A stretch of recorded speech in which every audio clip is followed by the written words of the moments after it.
Hello, and welcome to the second day of the Unsung Stories Symposium.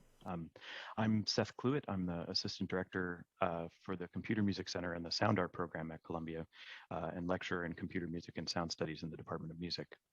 I just want to take a second to thank Zasha DeCastri and Ellie Hassama for their Herculean efforts in pulling off a historic conference. Yesterday was through the roof exciting for me to watch, and the chat stream and the Twitter feed were both really exciting to be a part of, and much appreciated and long overdue. I want to start today with a brief land acknowledgement and then a couple of announcements, and then we'll launch into the panel. The Computer Music Center and the Unsung Stories Conference organizers would like to take a moment to acknowledge that the Computer Music Center and Columbia University is situated on the traditional homelands of the Lenape people, past and present. We honor with gratitude the land itself, Lenape Hoking, and the people who have stewarded it through the generations. We additionally acknowledge the unrecognized generational labor of enslaved African Americans in this place, as well as the labor of immigrant communities. We offer our deepest respect to all of these people and ancestors past, present, and future. So as a continuation of the Unsung Stories programming, a number of events are planned for the coming year, with more to be announced, catalyzed by the conversations that are happening this weekend, culminating in a concert later on in the academic year. But since the start of the pandemic, the Computer Music Center has been co-sponsoring workshops with Women in Sound, a not-for-profit organization founded by Columbia College alum Natalie Galpern. Women in Sound produces technical training events to support women and non-binary people involved in electronic music production and electronic music. Later this month, DMA candidate and former Sound Art MFA alum Danny Dobkin will present a multi-day workshop demonstrating analog sound synthesis on the center's historical Buchla 100 synthesizer. In the fall semester, in collaboration with Suzanne Thorpe, the current Mellon postdoctoral fellow in the Department of Music, the Computer Music Center will present a public screening of Sisters with Transistors, which features Laurie Spiegel, who spoke yesterday. Sorry, lost my spot. It's a public screening of Lisa Rovner's path-breaking documentary on women in the history of electronic music. Sisters with Transistors, in conjunction with a hands-on electronics workshop in collaboration with Techne, a national arts organization co-founded by Suzanne, whose mission is to build inclusivity and close the gender gap within creative technology fields. And just yesterday, and we're excited to be able to say this, Suzanne received information that she's acquired funding to support her project Kitchen Table Praxis, a roundtable presentation and accompanying workshop exploring pedagogical strategies for inclusivity and technical learning environments. So if you'd like more information about these and other events at the Computer Music Center, please join our very infrequent mailing lists through the Google form that will be posted at the end of the chat. So I want to introduce each panelist with a short bio. I've truncated the bios quite considerably in the interest of time. The full bios are available on the conference website, which will get posted to the chat. So I'm beyond excited to have this panel here together. Each of these composers is a wellspring of inspiration, with each producing profoundly individual work. We've got Kitty Brazelton here. She's a pioneering New York City composer, band leader and multi-instrumentalist who has been shattering expectations since the 1970s, when she led the avant-folk chamber music group Musica Orbis, to the 1980s when she fronted Hide the Babies at CBGB's, to the present lockdown, during which she's undertaken an ambitious choir recording project under the title COVID Choirs. Prior to COVID, she produced hybrid string concerts in LA, a cappella prayer cycles in private homes, and band festivals in New York City, Chicago, Philadelphia, and Vermont. Moving alphabetically down the list, we've got Natasha Deals, whose work combines choreographed movement, video animation, instrumental practice, and cynical play to create worlds of curiosity and unease. With a focus on choreographed movement, traditional instrumental technique, and a wider range of do-it-yourself electronics, her work has been presented nationally and internationally to critical acclaim. Natasha is founding member of the Composer-Performer Collective Ensemble Pamplemousse and is currently an assistant professor of composition at the University of Pennsylvania. Yvette Jeanine Jackson is a composer and a sound installation artist focused on bringing attention to historical events and critical issues. Building on her experience as a theatrical sound designer, she blends various forms into her aesthetic and narrative soundscape composition and radio opera. Yvette is an assistant professor of creative practice and critical inquiry in the Department of Music and teaches for the Theater, Dance, and Media program at Harvard University. Yuriko Kojima her music expands from contemporary European classical music idioms to Asian music tradition, combining styles and techniques from different parts of the world, including the forefront of computer music. Kojima's works have been presented at various international festivals and concerts and performed by prominent ensembles across the world. She currently serves as professor of composition at Shobi University in Japan, specializing in composition theory and computer music. And lastly, but certainly not least, we've got Skye Mcclay, who's a composer, oboist, and installation artist, usually based in Chicago and currently living in Paris as a fellow at the Columbia Institute for Ideas and Imagination. Her music is conceptual yet expressive, exploring extreme contrasts, audible processes, humor, and the physicality of sound. Having received commissions from the Fromm Foundation and the Barlow Fund and awards from the American Academy of Arts and Letters, recent projects include an opera set in a uterus and 3 interactive installations of harmonica playing inflatable sculptures. Let me just pull up the questions. We've got 3 basic question areas we want to sort of cover today, but the first one, just sort of to orient everyone, I wonder if each of you could just briefly talk about when you were active at the CMC and in what capacity, and what was it like for you when you were here? Please join me in welcoming our panelists.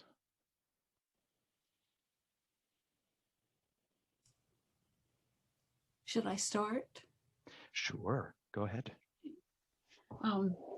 Well, I'm the oldest. That's why I'm starting, because we're talking about time. And Seth, I might do a little bit more because of time having a lot to do with what I have to contribute. So maybe we could contract me on another answer. Basically, I worked at EMC starting in 1985 when I was accepted into the master's deal, and until 1994 when I got my DMA. But I had a baby in 1992, so I stayed downtown. But Brad came downtown to me to a series I was curating at CBGB's on Sunday afternoons. And he did, he introduced a whole lot of computer music composers to the downtown scene via that. So that was pretty fun. 1995, after I was no longer a student, I just kept hanging around the Glow, and until I made a bunch of pieces, and I'm very grateful to be able to do that. In 2001, I kind of faded out because I became a single mom and took a job in Bennington, Vermont, and there wasn't really time to come uptown anymore. And so that was sort of the end of my physical presence.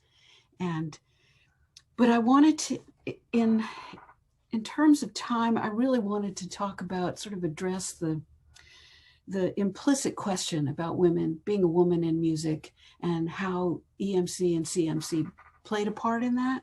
So just quick, before I got to Columbia, and I didn't get there till my mid-30s, I had been in my 20s performing musician. I did 4 national tours. I had a band that I was the leader, and radio, TV, lots of recordings. But tech was guy stuff. And I would be the leader and I would get it executed, but I wouldn't touch. And so when Prill Smiley, bless her heart, abandoned me in the main EMC, it was one of the side EMC studios, I was absolutely terrified. And I don't think I ever felt quite so alone. And she sent me a male grad student who I immediately got a crush on to try to escape the whole situation. And he disappeared, and I finally got up to Velocity, and I was in heaven.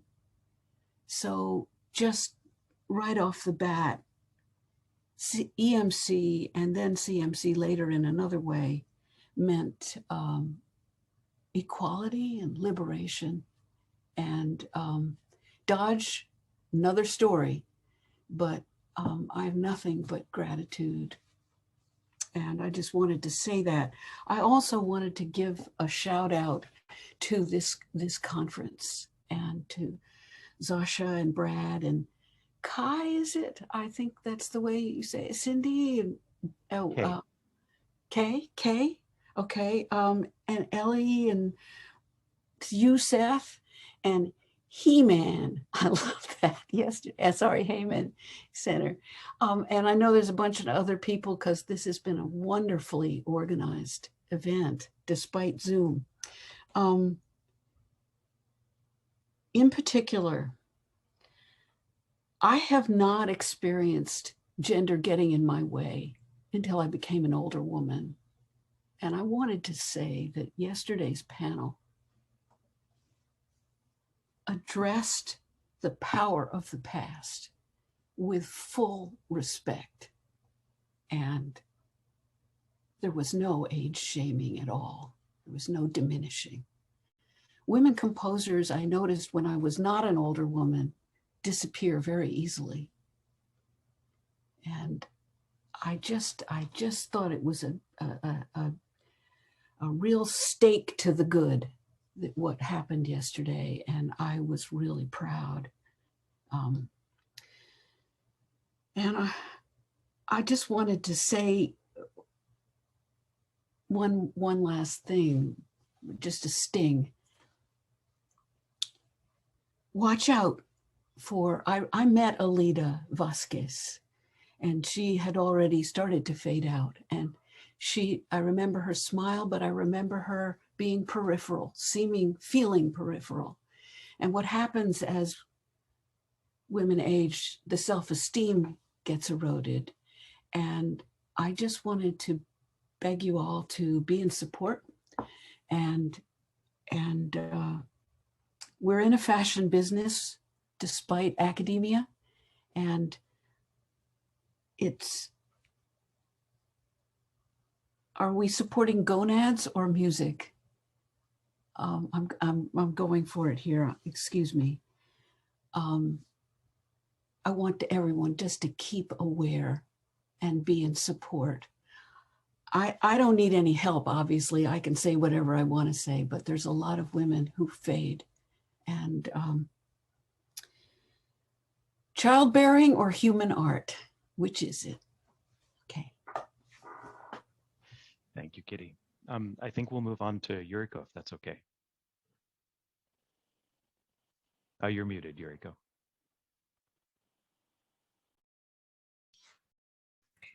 Yes, first of all, I would like to express my deepest gratitude to the people who are organizing this incredible event and for inviting me for this really meaningful meeting. Well, thank you so much.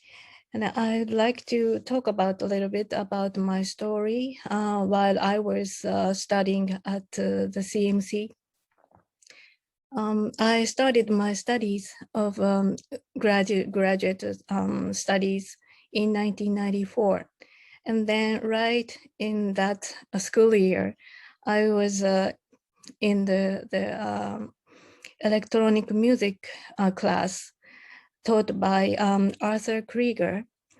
And it was the very last class that Columbia offered the analog music making techniques. And I was very fortunate to be in the part of it among the one of the as one of like 7-8 students to study in that class. So it was my first experience of the real electronic music making experience.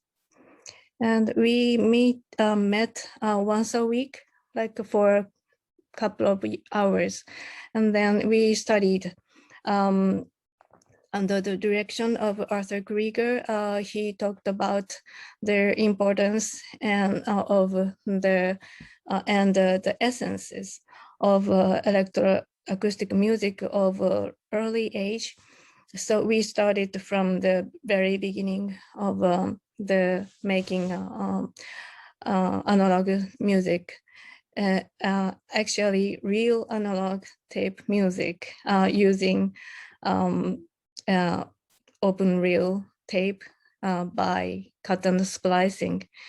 And also we used the many oscillators and Buchla synthesizers and really old analog sequencers. That was really new to me. It was so amazing to see those are still working there. And then it was my first year at Columbia. And then I finished my first piece called, it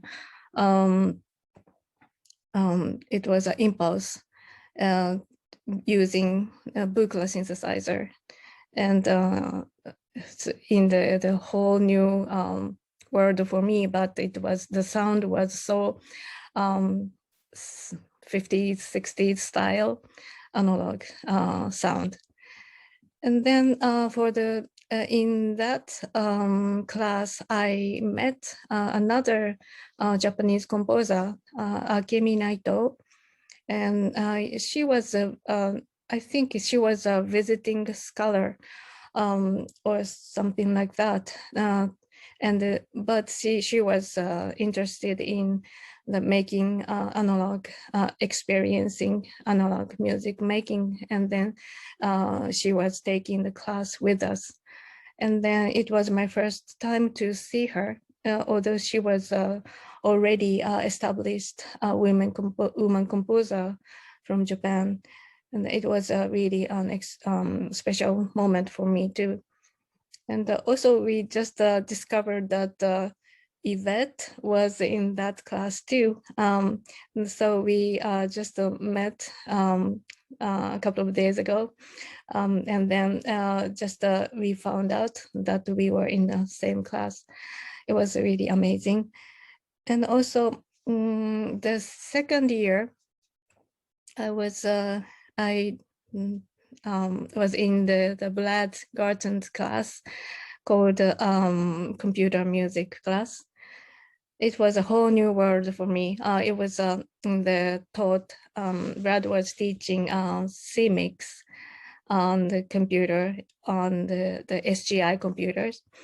And I had to change my mind. I mean, it was so new to me, and I was the total beginner in the class, probably the only beginner in the class, and also only woman composer in the class. And then I was so lonely and so devastated by the fact that I didn't understand anything at first. So I had a really hard time, a couple of months, but gradually I come to understand what was going on. And then I found my own way to make something on the computer, SGI computer, and with the digital audio. And then I came up with my second piece called Reminiscence, which I presented at 1997 ICMC. But for that ICMC, it was Brad Garten who encouraged me to enter. I mean, the send it to them, and I was not really aware that I was able to, take part in the society, but it was the first step for me to go in this world of electroacoustic music. So I'm so grateful for Brad Garten. And after that, I was moving into the live electronics stuff around 1999, 1998, 1995. And then finished my third piece at the center with 15 instrumentalists and max MSP. It was my personal history at CMC, yes. And then it was it really decided my musical direction, I think. So I think I was very lucky to be at a study at the CMC for a couple of years. Thank you so much. Thank you, Yuriko. I think next up will be Yvette. All right, thank you, Seth. And I'd like to start off by thanking Ellie and Zosha and everyone involved in creating this symposium. Just yesterday, listening to all the stories has been, I'm still inspired from these stories. So this has been absolutely amazing. My involvement at the CMC actually started when it was still the EMC. I was an undergraduate at Columbia from 1991 to 1996 with a year off towards the end. And after that year off, when I returned to Columbia, I spent less time in Dodge and pretty much all of my time in Prentice. And I found a transcript, or I mean, I looked at my transcript to see what exactly was I doing there. So, I started off with MIDI music production techniques and electronic music 1, computer music 1, and then the last year, 2 semesters of basic electroacoustics. And so I think one of the most important takeaways from that time was the class with Arthur Krieger that Yuriko just spoke about, because there was something about my introduction to electroacoustic music as a tactile experience of actually working with magnetic tape and using razor blades to splice things and marking things with grease pencils and having these assignments where these are the timbres that you'll be working with and these are the rhythms, and just exploring with the oscillators and coming up with these sounds, often by partly through instruction, but also through trial and error. And for me, that was important to have that experience before working with the SGIs and using CMix for programming compositions. And so I think that time in Prentice was very, very interesting. I mean, we also talked the other day about just the difference just from being in Dodge to going up to Prentice, which was quite a different experience than it is today. It was a lot darker and a little scary to go there, but it was really worth it to be able to experiment. So the influences from that time and from working with Brad Garton, and also Thanasis Rakakis was there at the time, has a strong impact on my current practice. I would say probably 70 to 80% of my current practice is indebted to that time at the center. And I think it's really that the importance is that being there during that transition, that transitional period. So yeah, I'll just keep it short there. Thank you so much, Yvette. Natasha. Thanks, Seth, and thanks to all my fellow panelists. It's great to hear all of you. And yeah, and also I just also wanted to say how great yesterday was. It was so nice to hear from all of those different people and those different perspectives. And yeah, so I was at the CMC from 2011 to 2015 doing my doctorate in composition. And as I've heard from, I think every single other person who's talked, I didn't really spend any time in Dodge outside of the classes. Although I always felt like, why would you do that if you have the CMC and all these toys to play with? So I did my doctorate after a period of pretty extended break from my studies, from my academic studies. I was working as what was called an integration engineer, but it was basically manual labor studio construction. And so when I started my time at Columbia, it was like this enormous grant that I had gotten to do whatever I wanted, and I felt extremely joyful about it. And it was probably my happiest years in New York because I wasn't hustling or like working my butt off to make rent. And yeah, it was an extremely happy time for me. And the way that the CMC is set up has always raised a lot of conversation around the grad students, like complaining about certain things, but it actually really informed my approach to studio, to the ways that studios can be really functional in an academic context, and the ways that they allow for experimentation or kind of move away from allowing that kind of experimentation. And maybe Yvette might know specifically what I'm talking about. During my time at UCSD, I really felt those differences because although the CMC lacks certain things in like fancy equipment, I think it really made up for it with the freedom to do stuff on your own time and with the equipment that was available. And that's something that I still really am attached to now that I'm at UPenn and thinking about how to redesign those studios. Sorry, morning. And yeah, the things that I really treasured at my time at the CMC were being around other grad students that were doing really interesting projects.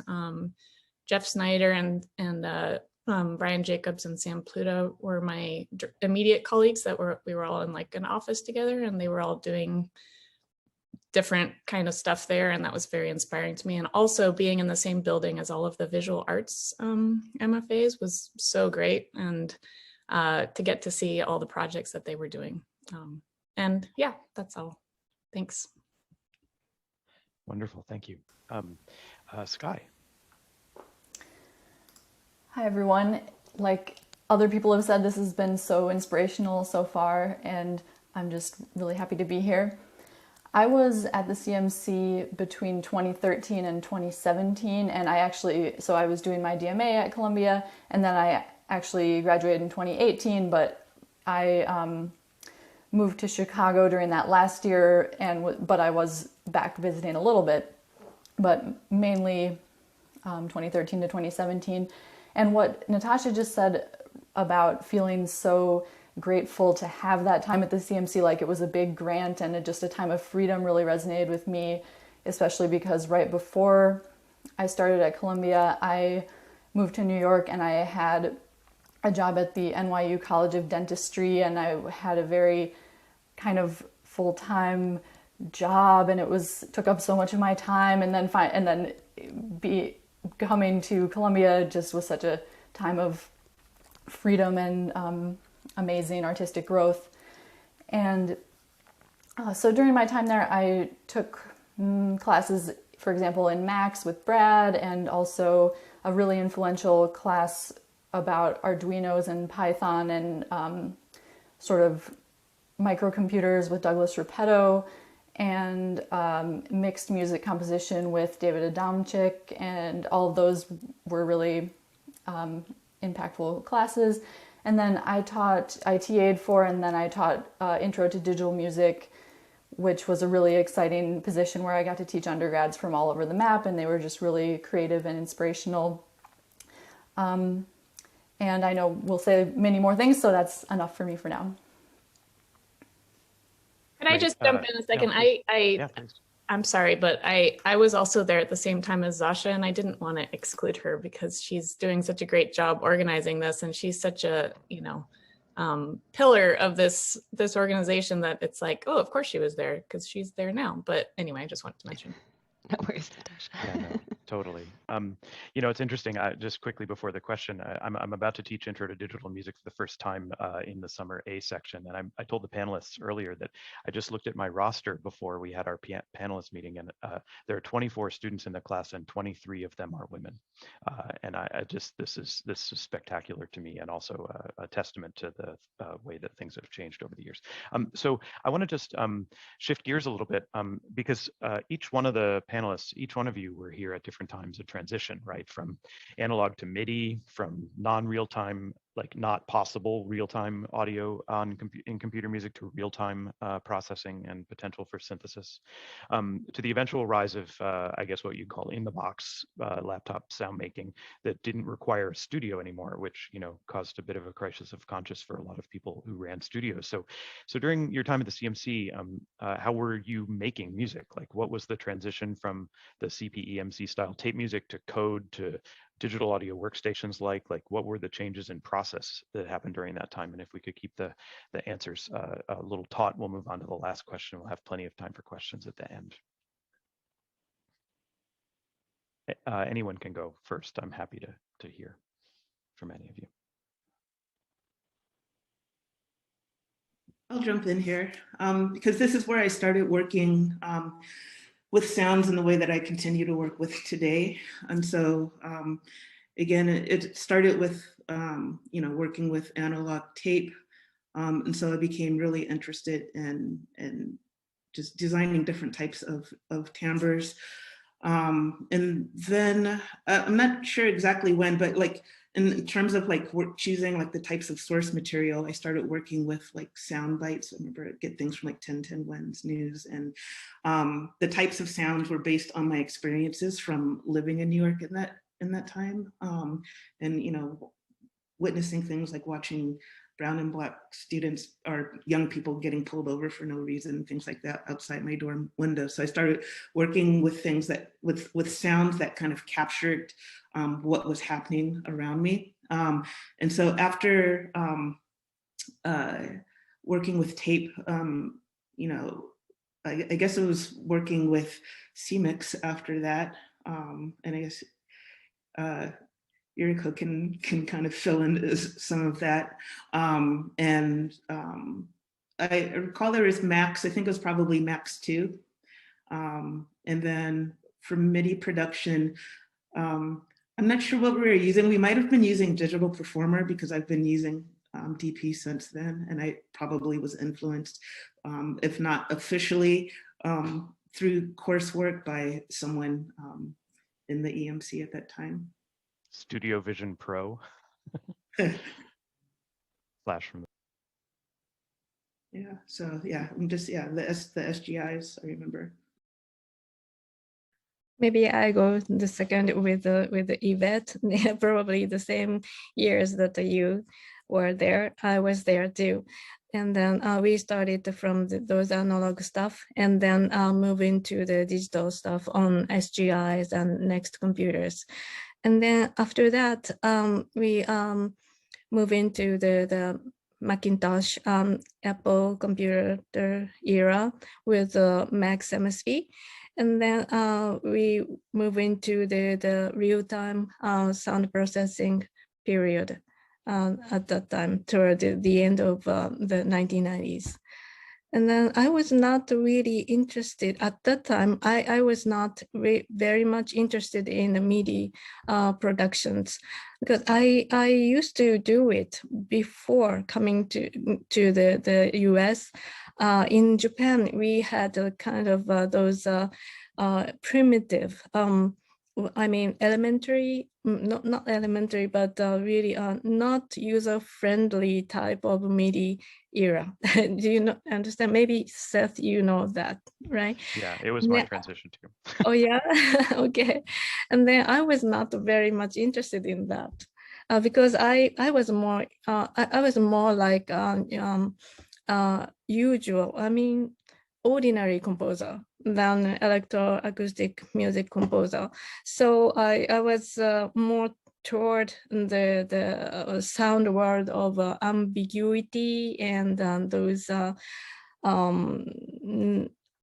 the pitches in between the pitches, something like that. So I was more interested in Max MSP than MIDI stuff. So I was focusing on that. Yes.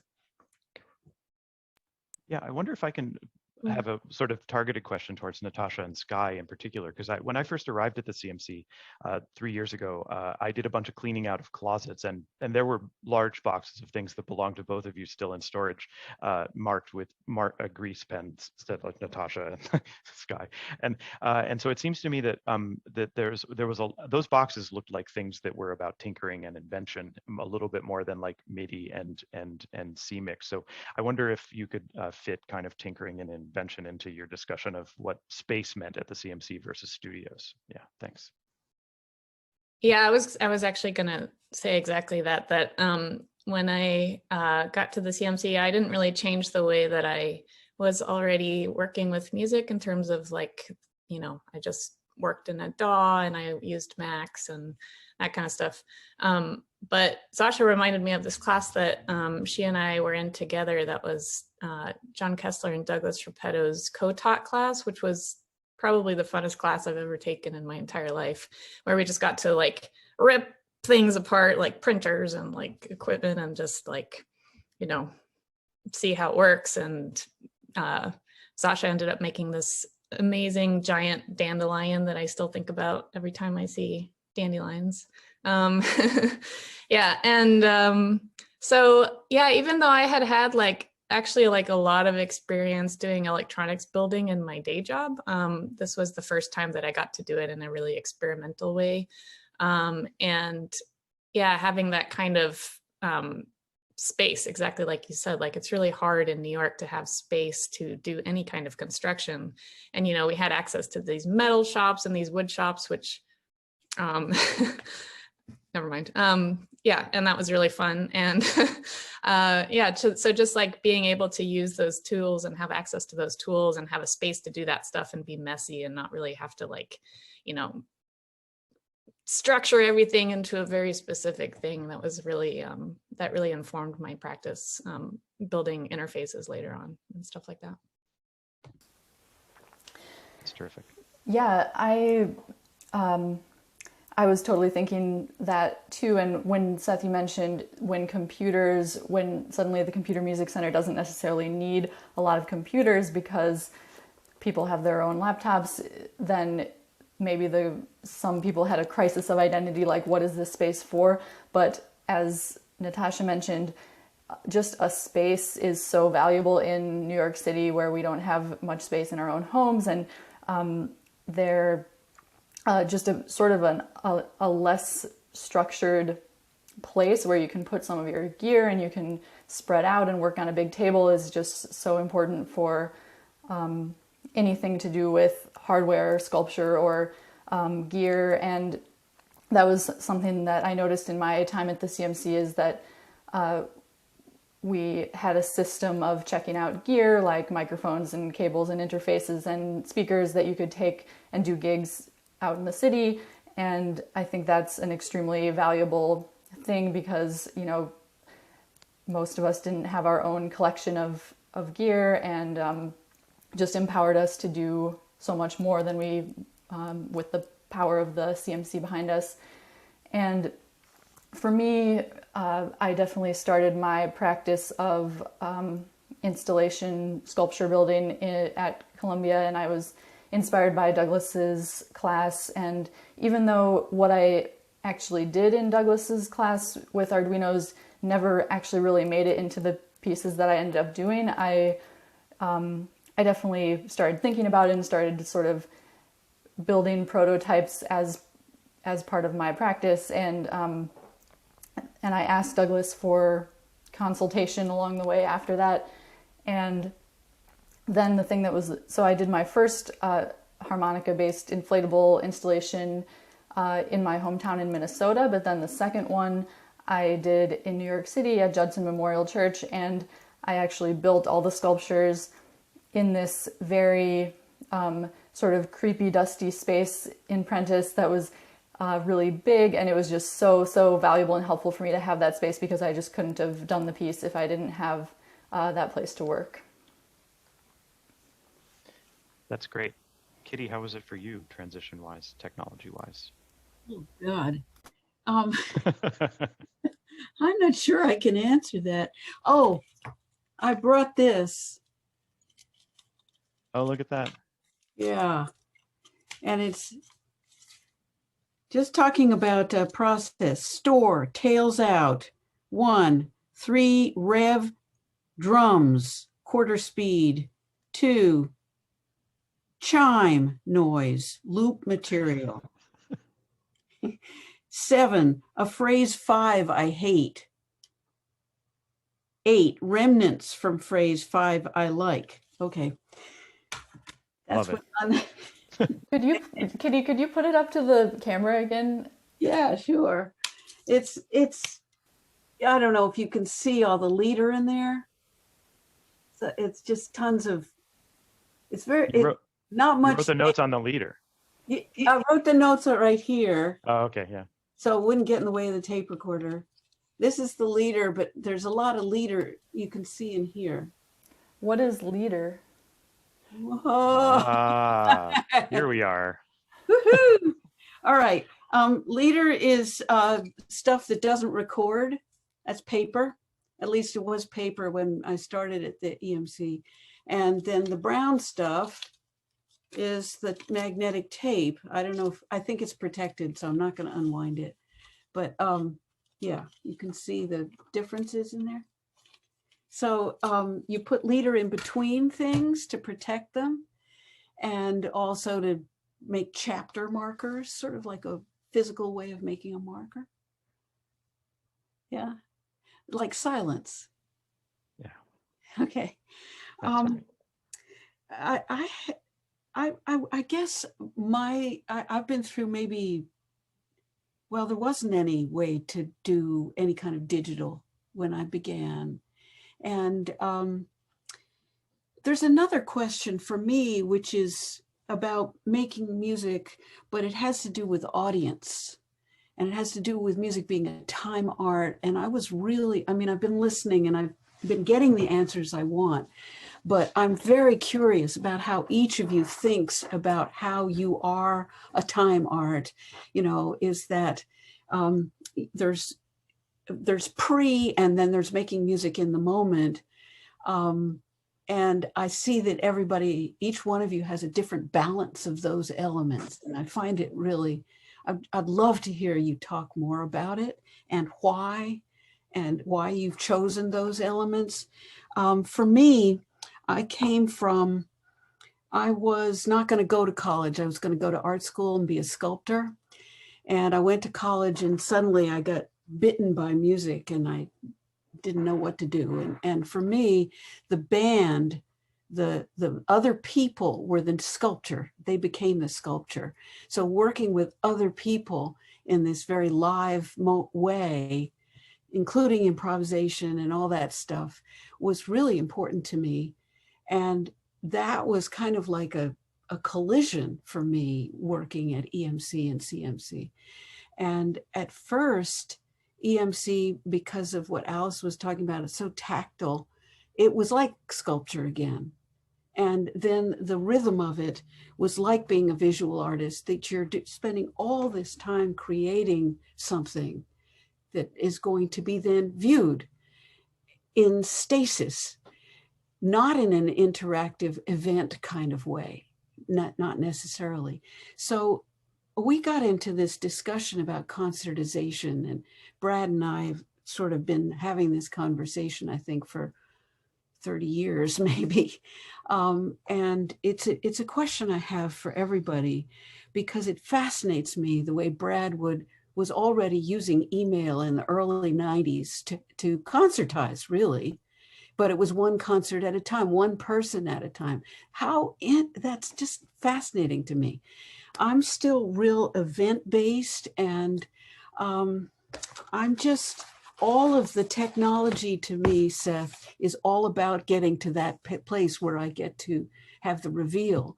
Now, I got pissed off while I was at CMC that I wasn't a big enough thing to have the toaster with the palm tree sitting on the pillow, and then we're all lying down on the ground listening.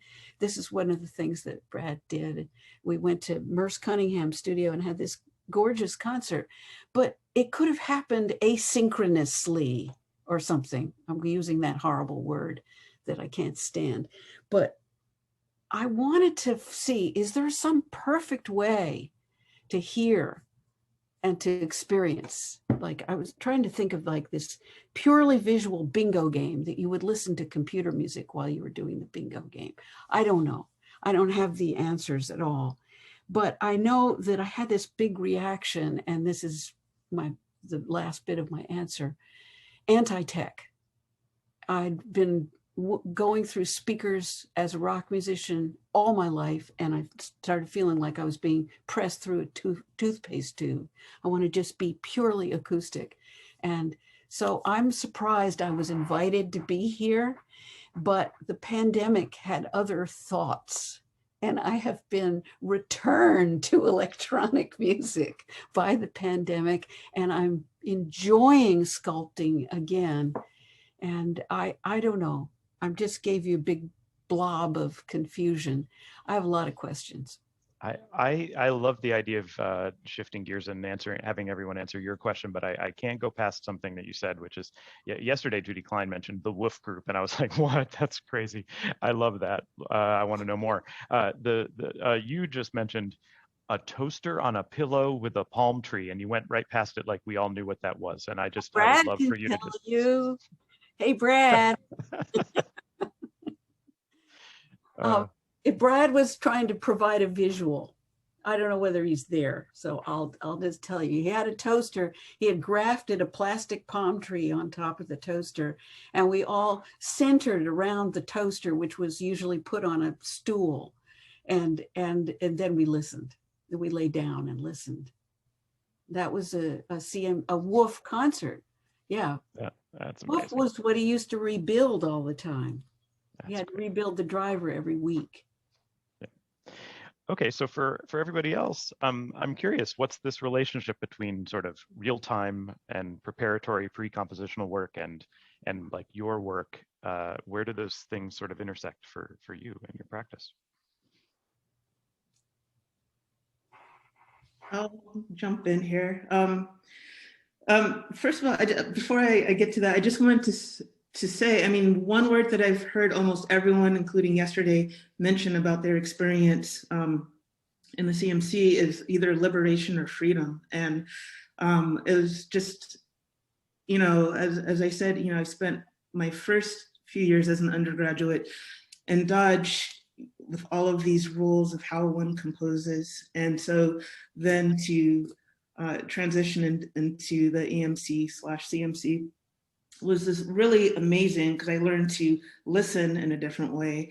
And Alice Schultz was describing it yesterday. I mean, it's a place where you come to develop, you know, your own voice as opposed to, you know, emulating others.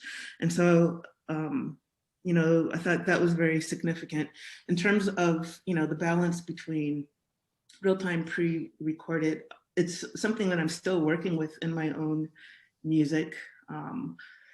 A lot of my work is primarily fixed media, and 2020 was going to be the year I was really, you know, meant to be like exercising this balance between live, you know, live ensemble and fixed media and presentations of my practice that I call radio opera. And now I'm, you know, still working on, you know, I think because of the pandemic, thinking about how to create or suggest elements of liveness while still working with fixed media has been something that I have been working with. And so, and also just like a performance, thinking about, or not just thinking about, I guess a couple of years ago, I began experimenting in solo performance and working with fixed media materials, but composing narratives in a live manner. So those are some of the ways I've been thinking about and experimenting with, I guess, this balance between the two. But, you know, I think, again, I just harping on experimentation, I think was a very, this freedom, this idea that experimentation could happen without worrying about if it's wrong or right. And so, like, you know, I'm just thinking about my current project, which I'm pushing beyond my comfort zone in and not knowing what the outcome is. And I think some of that excitement that is part of my, I guess, motivation as a composer comes from that time at Columbia. Great. I really, yeah, I liked Kitty, your use of that word sculpture, and Yvette, I really relate also to this, like trying to negotiate these live versus prefab spaces. So just to like address the sculpture thing, I think like I've always composed music in that way, and I think it's like a really nice thing about being an electronic musician is the ability to work with sounds in a really tangible way. And I always like was very mystified by composers that enjoyed spending time in a quiet room by themselves, like with their thoughts, which isn't something I particularly like to do. But I really like to work with sounds as like a tangible medium, and then to, but it's really interesting when you're working like between the fields of electronic music and composition is that there's actually like so much space between the initial concept and the live performance. That strange word that we don't really know what it is right this second, but I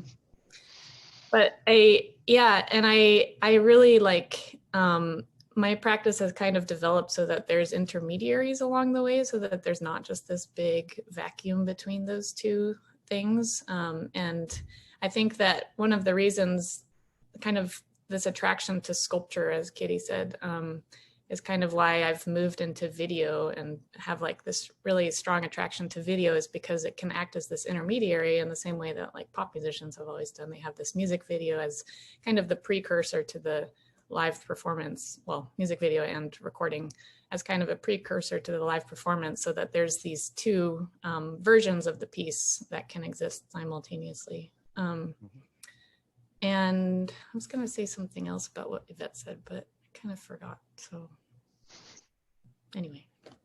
Well, I'll just jump in because Natasha, you reminded me of a couple of things just real quickly, is just in terms of the sculpture, because I mean, I guess I forgot my life outside of academia for a moment, but for like the 15 years in between undergraduate and grad school, you know, I was doing theater sound design in San Francisco. And so, you know, kind of, I've always had this interest in like building, sculpting these sonic realms. And then, you know, Natasha, you also reminded me, you know, like, you know, with my current project, I don't know what to call it. I'm sometimes calling it like video concrete, because I'm, you know, working with visual images in the same way that I was working with magnetic tape. So I just want to jump in since you reminded me of that.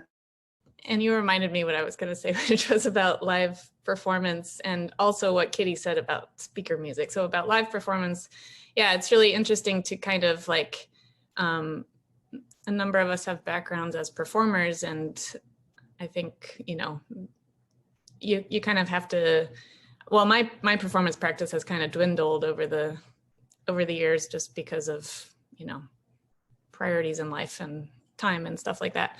But I find like that I'm more and more looking for that immediacy that we're all talking about, because I really miss performing and having that immediacy and that improvisation thing, like possibility of failure that Yvette was talking about. I think that's a really key ingredient to like creating stuff that that is really satisfying. And about the speakers, yeah, I think that's also a really interesting point, that if you like are continually making electronic music, at a certain point, the flatness of the speakers is a little bit, yeah, it's not as satisfying as it used to be. And so it's really nice to see like people, like I know I already mentioned Brian, but Brian Jacobs, who works with mechanical instruments and just trying to do these electronic things that are outside of the speakers, and also like figuring out other setups and that are not directly related to like the flatness of speakers.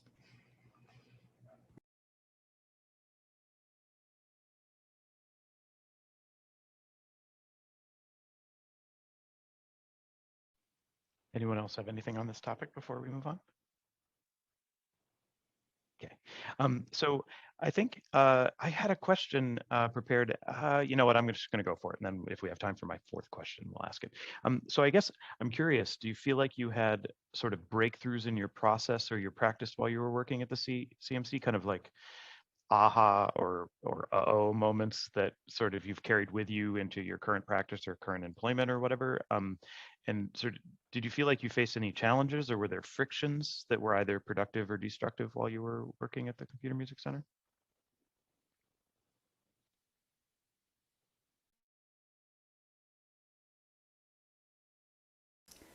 Well, I can go first. I already mentioned my breakthrough with beginning my sound installation work.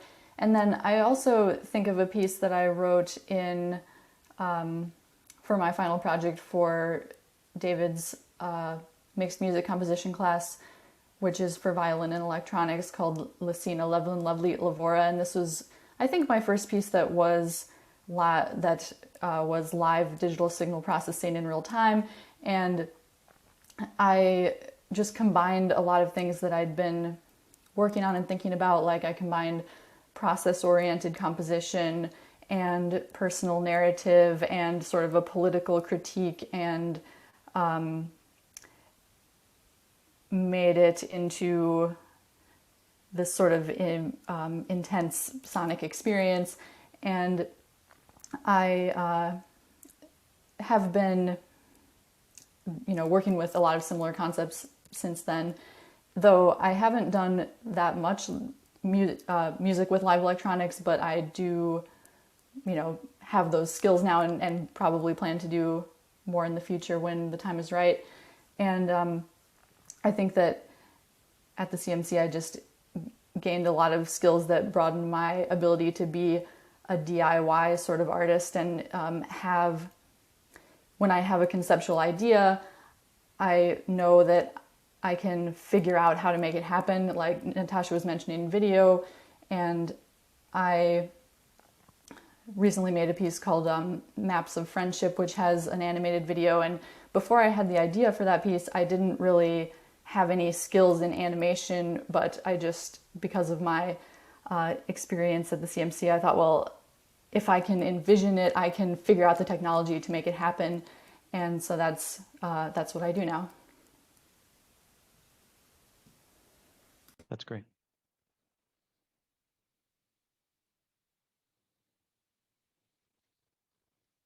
Anyone else? Jump in to kill some. Oh, sorry, Katie. Did you want to go? Go ahead. I can wait. Sure, I'll just go quickly. I mean, like, the aha moments were just, I guess, developing, I guess, the starting point for my current aesthetic. As I have mentioned before, I started working, with sound bites and instrumental music and synthesized music, and figuring out how to integrate them into kind of a cohesive aesthetic, and also this balance between like composed and improvised sounds, which began there. And now, that was 25 years ago. And then the past 10 years, I've kind of refined these practices as, radio opera and narrative soundscape composition. But both of those, I think, began there. So thank you.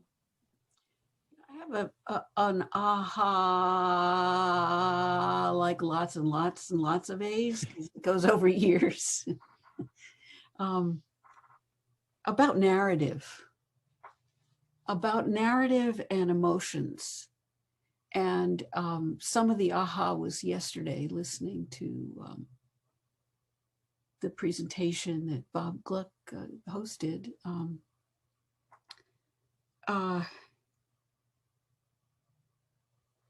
Listen to Toyama. Do I have it? Am I saying it right?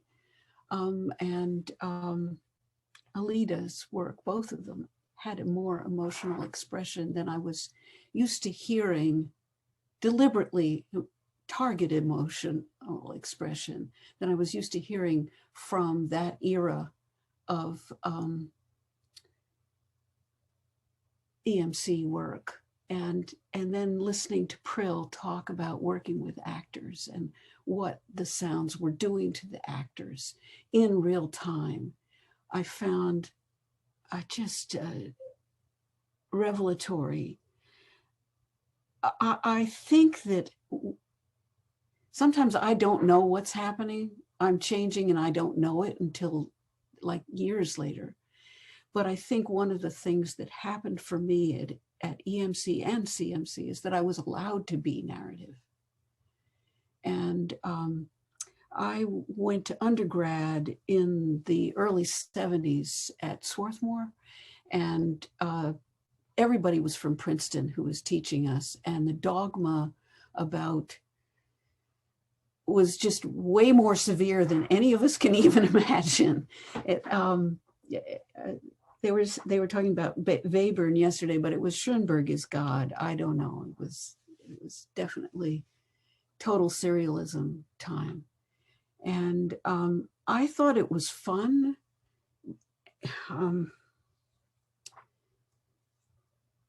What happened to me when I got to Columbia is something went wrong, and I had been making music as a rock musician, and that music didn't work. And I couldn't understand why these separate musics didn't work.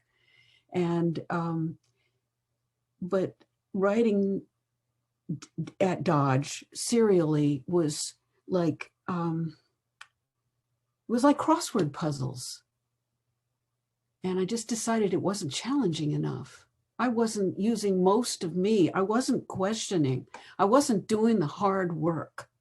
And to me, the hard work was to try to be emotionally honest, which I still not sure. Sometimes I feel surrounded by clever.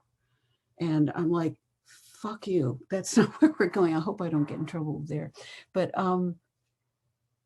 coming as I do from the pop world, I needed to find another route. And so narrative has been really, really important. And it's become more and more important. And I began as a songwriter, and this is where I'm going to connect back to our whole thing here. I felt very ashamed of being a female songwriter. And so I tried to adopt much more abstract, instrumental, technological, other kind of practices that would kind of legitimize my efforts. And as I age, I'm going to be 70 in October, I'm coming back to narrative, plain old songwriting, pentatonic scales, I mean, just this, I don't know. And I feel embarrassed of it and worried, but it's what's true for me. So I just need to put in that there was a gender aspect to it. And that while CMC certainly had its male, let me put it on EMC more, but no, I can put it on both.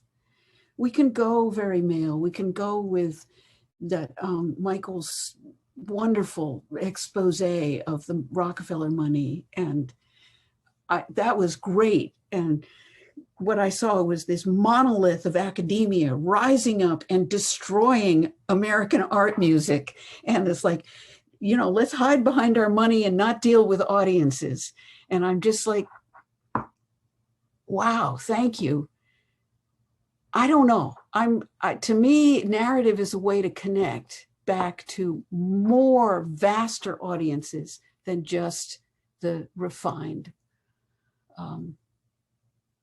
academic friendly audience. Thank you. Well, you're very welcome. Any other thoughts on this question before we transition to audience questions and panelist questions? Great. Well, there's one question in the Q&A. If I go non-linearly, seems right at the moment, from a current DMA candidate, Nina Fukuoka, who is also Brad's TA for advanced topics and advanced sound. She writes, hi everyone, I was curious if non-academic popular dance experimental electronic music influenced your practice, and if so, which artists or genres? My second question is to Ms. Kojima. I listened to the podcast interview, but I would like to hear more about your first experiences with Max MSP and how did you approach composition with this program? So maybe let's have Yuriko first, and then we'll address the issue of popular and electronic and dance music in our in work and their influences. Okay. So let me talk about a little bit about my experience of composing a fixed media. That is seems to be the opposite of mixed media type. So firstly, I experienced the fixed one. That experience opened me up the very special moment to realize that I can handle the very detailed moments of my music by myself. I can control every detail of my music by myself. That kind of feeling was very special to me because as an ordinary composer, we usually focus on composing on the paper or whatever, like Sibelius or Finale. And then when we finish the music score, then we give it to the performers and then wait for the coming up effect, I mean the sound that they perform, and then we will find the result later on. And then by experiencing the fixed media was a really totally different experience, that I can decide whatever it was, that and then I can control every detail. That was very special to me to know that possibility. And then after that, I experienced the Max MSP era, and then I focus on the not fixed materials, that I combined those electronic music with my written down scores, which was performed by the performers. And then I can expect those undecided places performed by our MSP. That was opening up of my music of kind of improvisation of what's happening. So that was so different from one to the other. So it opened up to me the whole new world in front of me. Did I answer someone? Yeah, I think so. So what about this topic of popular non-academic electronic dance music, name your genre, had an impact on you or your practice at some point, or were you working in opposition to it? To me? No, to everybody. Oh, Open, okay. so open the panel up for everyone. Yeah.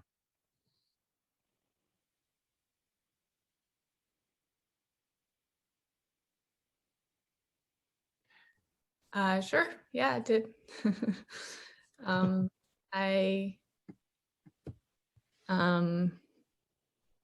I guess like in my very early days as a composer, I started composing, I guess my first piece was 2005 or 4.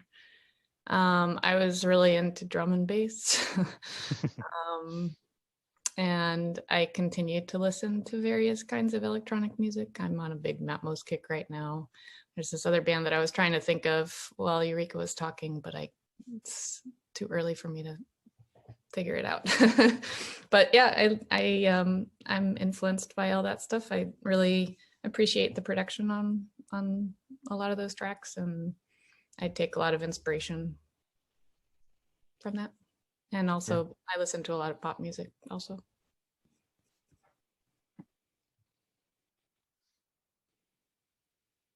Why does there have to be such a divide? Why do we have to refer to it that way? I don't like dividing technology and non-technology. I don't like dividing pop and academic. I mean, I think it's done for us, but do we have to perpetuate that? Yeah, I mean, maybe I can give a little context to Nina's question. I mean, I don't want to speak for her, but I can say an observation of the current DMA candidates, over 50% of which are women, that the vast majority of the students, both regardless of gender, have a popular music practice that operates in parallel to or in integration with their own music, with their written music for ensembles. And so I think right now there's an increasing integration, whereas before it was like, I have this secret thing I do that is not like Kitty was saying before, like like one has a practice that exists outside of the academia, and then one has a practice that lives sort of within the academia, within academia. But I think also, as professors, we all have, students, 90% of which want to make pop music in our electronic music classes. And then there's this pressure to think in terms of, the what you want to deliver them in terms of content. So I guess maybe there's some other material in there that might be useful for excavation. I'm in agreement with Kitty. There should be no distinction, but people seem to feel it's important. So I'm curious how you feel about whether there should be or not. Can I actually ask a question to my fellow panelists that's along these lines? I'd be really curious to hear about.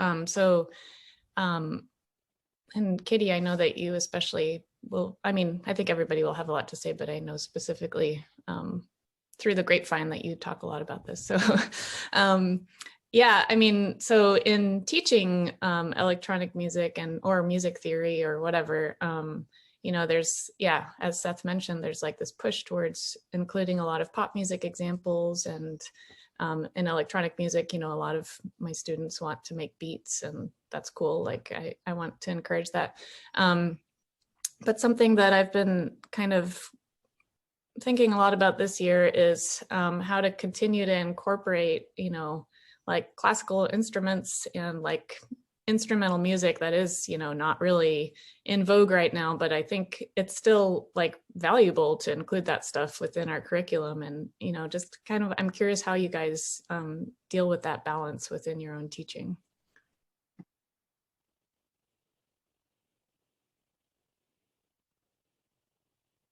Get them to collaborate. They can't stay inside the computer if they're collaborating.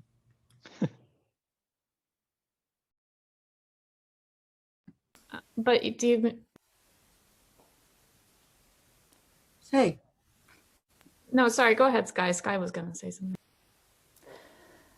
Well, I was going to say I definitely relate to that, this tension between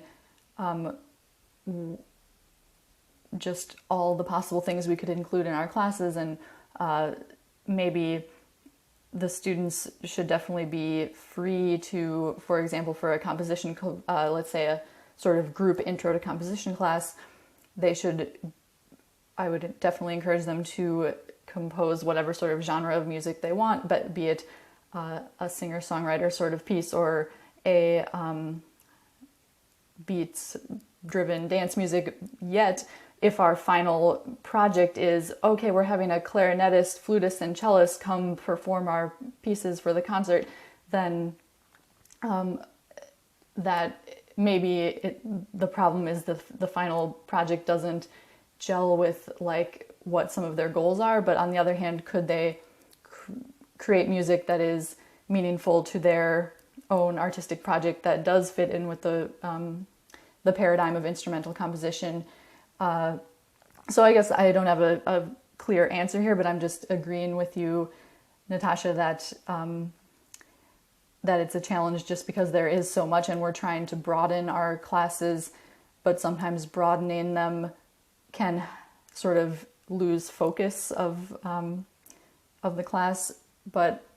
And I think it's fine to lean into a focus if everyone's on board with that and trying to approach it in their own way. But with a class like Intro to Digital Music, I think it's a great class to combine like a lot of pop music and a lot of like Aphex Twin and Matmos and Beyonce and do production and all that kind of stuff, but then also draw from experimental traditions as well and let the students do what they want. But also you never know when a student's going to latch on to some really out piece and be into that and end up doing something totally new to them that they never, a genre of music they never heard before. And so it's both and, I guess, but you always have to make choices and sacrifice something, which is the teacher's dilemma. Can I ask a follow-up question? I don't want to step on anybody's toes, but I think that's great, Skye. I really liked your response. And just to follow up on that, I think, you know, I have been thinking about whether we have a responsibility as people who are in this field of like kind of more experimental stuff, if we have a responsibility to share that stuff with our students, prioritizing that over kind of being, you know, catering to our students' desires to do the thing that they are already doing, you know, in their sub communities, you know, like with their friends, basically. Yeah, I'm curious to hear people's thoughts on that. Yeah, I think we do have a responsibility to share our personal practices with our students, because our personal practices are things that we've developed over many years and something that's obviously very special to us. And why we have our jobs is partially just because of who we are as unique artists. And so I think our students deserve to share in that, but also they will find autonomous ways to find their own way as well. So I guess that's just part of my 2 cents on that. I mean, I strive to create exercises to help students develop their own voice. Again, that's carrying back from that attitude of, you know, within Prentice of, you know, learning to express yourself through sound. And it's not necessarily genre specific, although there might be something like Skye was describing where the end of the semester concert might be performed with, you know, through a string quartet or something like that. But I also, I mean, I do share my own work, and I also invite in other artists, like, you know, living musicians and composers, to share their experiences, and which has also been one of the great things of the past, or not great, I don't know. One thing that's been possible in this past year is to invite even more artists than were possible if we were just teaching, you know, face to face. So I definitely took advantage of that. Can I ask one more question, Seth? I'm sorry. Please. Yeah. We have a lot of questions in the chat, but I think we can also answer them offline if necessary. Natasha, can I just say one thing on piggybacking on that? I think it's really great for students to have the opening moment where they show what they're doing and they kind of get it out. And then I think you as the teacher, if you're teaching a huge class, I don't know how you do this, so it has to be a little bit smaller, but you can hear where the weakness is and they know where the weakness is. And they're in that class because there is a weakness. And I think it becomes, you can speak straight to that, and then you're sort of in, and then I think you can introduce paths outward, which is why they're there. Okay. Yeah, thanks, Kitty. I just wanted to ask one more question, Seth, and then I'll get out. So Judy Klein mentioned yesterday, she was talking about instrumental sounds, and she said something, I'm just paraphrasing, but she said that she really believes in leaving instrumental sounds, you know, respecting them and kind of leaving them out of electronic music and letting electronic sounds be sounds that were innate or inherent to the computer. And I think that's a really interesting thing to think about in terms of teaching also, because on the one hand, and also like in terms of even just movie soundtracks and things like that, you know, there's always this big conversation about whether people should use sampled instrument sounds or if that's really stealing work away from performers. And I guess my take on that particular aspect of it is that I think that there is like something valuable about having those sounds be part of our palette and our students' palette, because if we don't use sampled sounds, a lot of students never get to know instrumental sounds. Like they don't associate them with instruments, and maybe like if we don't use sample libraries, then they don't necessarily even really get to familiarize themselves with those sounds unless they happen to have a classical music background, which, as we all know, is a small number of people. So I'm just curious if you guys have thoughts about the integration of sample libraries into your teaching as like a way of kind of walking the line between classical music and electronic music or something like that.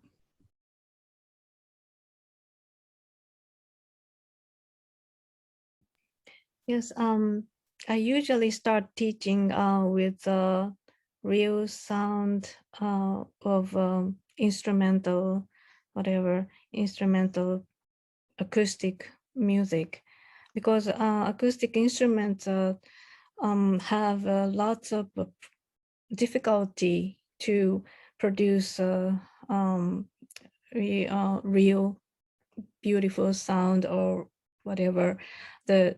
In order to produce a sound, it's very difficult for real instrumentalists to produce, I think, compared to just to press a button and choosing button on the sequencing palette of the tone colors, whatever.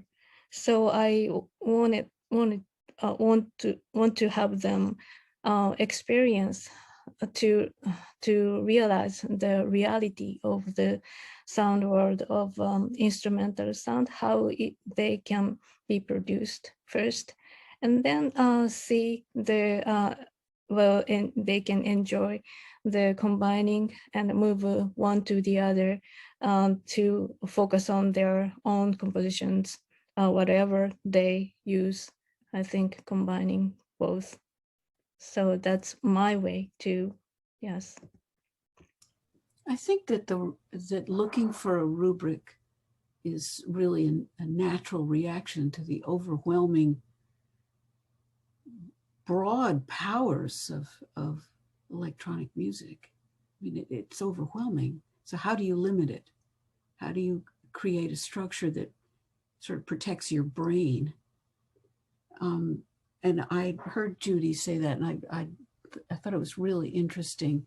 I went the other way. I wanted to work with all organic sounds and draw them from the live group I was working with, and then convert those sounds into other things. But it was just the same thing, a kind of discipline of doing that. And then there was other disciplines like, okay, it's a machine, but it has to act like any other instrument. It has to be able to be responsible and not go off and noodle, you know, things. But I feel like these are defenses on my part in a way. It's not quite able to accept the size of the universe. I think I was just going to say, just quickly, in my own work, I've just tried to find a balance just by, I mean, I created my own, or not created, but like I have an ensemble that I work with, and I sample that ensemble of live musicians, which just seem natural. I mean, if you listen to any of the recordings of the pioneers of the CPEMC, I mean, like Luning and Yusachevsky, I mean, there's like real instruments in that. So I just always assume that to be a part of electroacoustic musicking. Yeah. So we have like 5 minutes left, and the conversation has been percolating so wonderfully. I hate to derail or bring it back down to earth. There's a wonderful question from Lori Spiegel, which I think we'll answer offline, but about what the dominant sort of technology was at the time that you were there. I was planning to do that as a lightning round, but maybe we can address it later. There's a really interesting question from Suzanne Thorpe about the nature of the sort of influencing of the sort of one's somatic experience in their creative practice. But I think where we are right now, it would be wonderful to answer with Lainey Pfefferman's question, which is, especially for those who teach, what are your big priorities and strategies in transmitting / inspiring the electronic music culture you want to see in the world? You know, how much of a role do you feel when you're teaching to try to mirror the world you'd like it to be rather than the world as we've inherited it?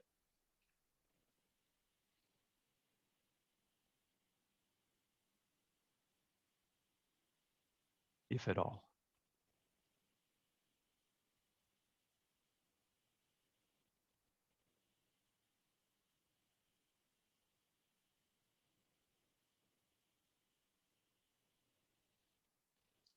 I To can. say, yeah, go ahead, please, go ahead. Yeah. Yeah, I mean, I think like that's kind of the questions that I was bringing up, is that it's something that I'm constantly reevaluating in my teaching. I was teaching almost exclusively electronic music for my last 5 years at UCSD, and now I'm at UPenn, and I'm teaching different kinds of classes. And so it's been kind of interesting to make that transition. But I really think, I think that the questions I asked about integrating like our personal practices with what our students' priorities are is something that I'm constantly negotiating. And I do see that as a priority. And I'm actually kind of like constantly reevaluating these priorities, because I do think it's really important that we share these things with our students that they are not necessarily going to get exposed to because, because of the prevalence of pop culture. And it's important for them to be making music that's relevant to their culture. But I think that if they can inform that music with some things that we can share with them also, then it'll actually create an electronic music culture that's more multifaceted and deeper and more fun for me to listen to. Yeah, so I've not pushed back at all during this, but I think I'm going to just insert a little provocative thing, which is that people like FKA Twigs and the hyperpop stuff from Sophie, like that is pushing against, that is using experimental techniques in the context of pop music with no boundary. And so it sounds like the relationship between that and what you're saying, is a little bit blurry. Could you just sort of speak to that? Do you know the references that I'm making? Yeah, I do. And I mean, that's actually like exactly what I would hope for. I guess I'm not really clear on what you're pushing against. That's actually exactly what I mean, is that like the combination of these like sort of this stuff that students are learning amongst themselves, that they share music and they share techniques and production and they have conversations about it.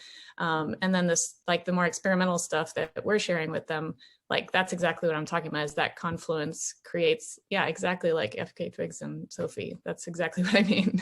Oh, good. Yeah, other folks before we wrap up?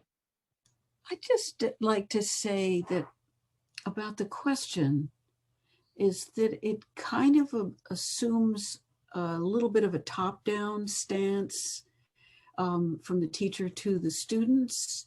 And I'm not so comfortable with that. I feel that I learn, like FK Twigs, I learn from my students, and I like not having to be up, down. I like to be on a plane. So I'm just reacting to the structure of the question. Yeah, just a note to the panelists. I've been told we have a few more minutes because we're waiting for a panelist from the next panel to arrive. So feel free to just answer this question comfortably. Can I respond to Katie? Oh, sorry, Skye, go ahead. You can respond to Katie first. Thanks. About this top-down thing, I totally agree. And I think that this is something that has historically, obviously it's like historically very strongly embedded in academia that there is this top-down approach. And I think it's been a real struggle actually to kind of fight back against that, particularly with graduate teaching, because there's definitely like a tendency to not really like, I don't know, like grad students tend to pay more attention to older teachers, male teachers, and I think like in undergraduate teaching, it's a little bit easier because of the age difference and there's just like a different culture developing, which is great. But I agree that like I learn just as much from my students as I hope that they learn from me. I guess I don't really know. They might not learn anything, but I learn a lot from my students. I was going to add about this, creating this sort of electronic music culture that I want, this sort of utopian place of unbounded creativity and equality. It is definitely modeled for me on teaching at the Camp Walden in New Hampshire, because I have taught there for a lot of summers and taught electronic music there. And the pedagogy is very based on starting with musique concrète, and this sort of relates to what Natasha was asking about sample libraries. So and definitely the culture is very embedded in the larger culture of the camp. It's a very mutually supportive community that has an extreme openness to all genres and styles, and just very supportive of every student's individual creativity and development, no matter where they are in their skill level at the time. And and it's sort of like a community of radical communitarianism, support for each other. And but we start the electronic music curriculum very much with everyone has to record all their own source material rather than using sample libraries, and that is to help the students get a strong foundation in the details of the sound, in like deep listening and hearing the hearing the trajectory of every little sound. And even if let's say you want to make your own sample library, like Yvette was saying, you could record your friends and like make a trumpet sample library, but it has to be, at least in the first class, it has to be you recording everything in order to feel that. I guess it's also sort of giving the students ownership of the sound from the beginning, and also so that they aren't sort of confined. This is also a reason why at that particular camp we teach with Reaper and not with Logic or something, because it doesn't come with a sample library. And also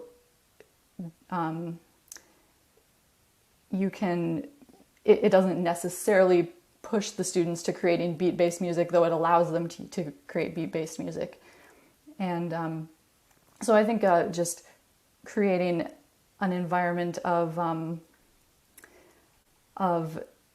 this like very collaborative, team-oriented, everyone's listening to each other's music, everyone's invested in each other's success, and if you're sort of hearing along the process of your colleagues, you get invested in their piece and you see its trajectory and its life. So those are some ways I promote the world I want to see in electronic music in my pedagogy. And as probably is evident from this past hour and a half, I'm very much an advocate of helping, encouraging individuals to develop their individual voice. So part of that does include, developing a sample library, or if it's non-electroacoustic music, developing one's own vocabulary. But I think that starts with first an assessment of one's own listening practices and the biases that inform that listening practice. And then hopefully, in a course or in a lifetime. I mean, I hope the things started in the course continue, way after the course is over, but to develop ways of listening to the world. And then even before, translating that, through a computer or through some other type of instrument, just, either describing it with words or images, so that you have this thing that you can experiment with, whether working with computers or analog tape or a trumpet.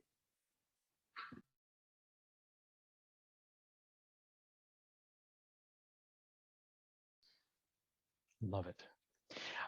I think we're reaching a sort of natural stopping point, and I think maybe throwing up the slide and allowing people to get up and stretch their legs out of a sense of sort of humanness to Zoom fatigue is warranted. So with that, I just want to thank profoundly each of the panelists for letting this panel go in all sorts of wonderful directions and a level of depth that's just spectacular. So thank you so much for participating.